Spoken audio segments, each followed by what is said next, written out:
আসসালামু আলাইকুম সবাইকে। কি অবস্থা সবার, কেমন আছেন? শুভ সকাল সবাইকে।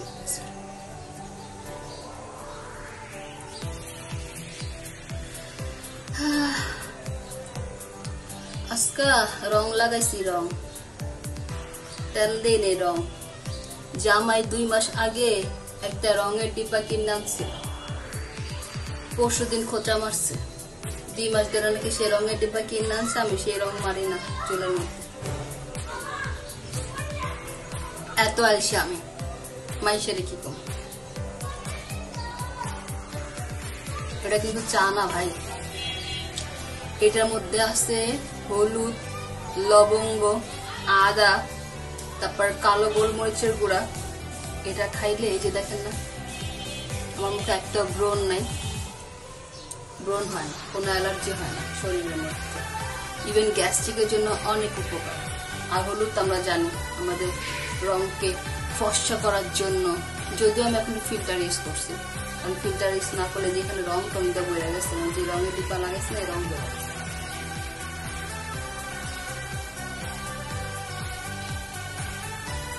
আপনারাও খাইবেন, বেশি কিছু করতে হবে না, চুলায় বহাই দেবেন 1 মগ পানি দিয়া। যে যে উপকরণগুলো বললাম, আদা, লবঙ্গ, তারপর হইতেছে গোলমরিচের, কালো গোলমরিচের গুঁড়া, আর হইতেছে কি যেন আমি যে ভুলে গেছি, 4টাই তো, হ্যাঁ 4টে, আর পানি দিয়া 5 থেকে 10 মিনিট জাল দিবেন। জাল দিয়া বাস খাইবেন। প্রথম প্রথম খাইতে না অনেক ভয়ঙ্কর লাগে, বাট আস্তে আস্তে খাইতে খাইতে অভ্যাস হয়ে যায়। আমরা মানুষ হইতেছে অভ্যাসের দাস, আমরা সবাই জানি। আমার প্রথম খাইতে মনে করেন বমি এসে পড়ে, তারপরও খাইছি। আজকে আবার অনেক কাজ, আজকে নাস্তা খাওয়ার ভিডিও দিব না, কারণ নাস্তা খাওয়ার ভিডিওর আমি মুড নেই আসতে। পরে আপনারা কোন করে আমি নাস্তা খাওয়ার ভিডিও দেন, গল্প করার মতো কেউ নাই তো, এর লিগে আপনার ঘরে গল্প করে কি করেন, একা একাই কথা। এই ভিডিও মেক করে পোস্ট করবো, আপনারা এটার উত্তর দিবেন, আমার কথাগুলো উত্তর দিবেন, তখন যে আমি এটার রিপ্লাই দিই। দেখেন কত লং টাইম ওয়েট করতে হবে আপনাগুলো।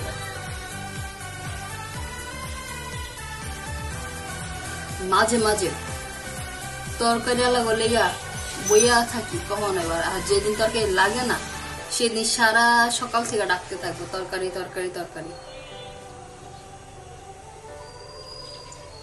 অবশ্যই এটা বাসায় খাবেন, জামাইরও খাইবেন, সুন্দর করবেন, সুন্দর করে করে অন্য নারী নজর লাগাবেন। আর কি করবেন?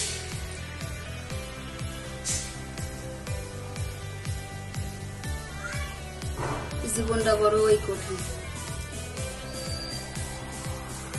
আজকে অনেক কাজ আছে আমার, আবার নামাজ না থাকলে আমি অনেক কাজ করি। আজকে যে ইয়া রাখি, থালা বাসন রাখি, থালা বাসন রাখার স্ট্যান্ড আজকে মাছ নিয়ে বসি। আমার যখন নামাজ থাকে না তখন আমি কাজ করি, আমার ভালো লাগে, তারপর আমি জমা রাখি।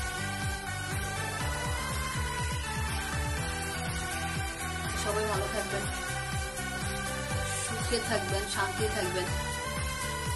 আশেপাশের মানুষের নজর থেকে বাচ্চা, মানুষের নজর বাইরে থাকা। তাবিজের চাইতেও ভয়ঙ্কর আমি মনে করি। তাবিজে যতটা কাজ না হয়, মানুষের নজরে, এই নজরে সেই কাজ হয়ে যায়। সুতরাং সাবধানতা বজায় থাকবেন। আল্লাহ হাফেজ সবাইকে।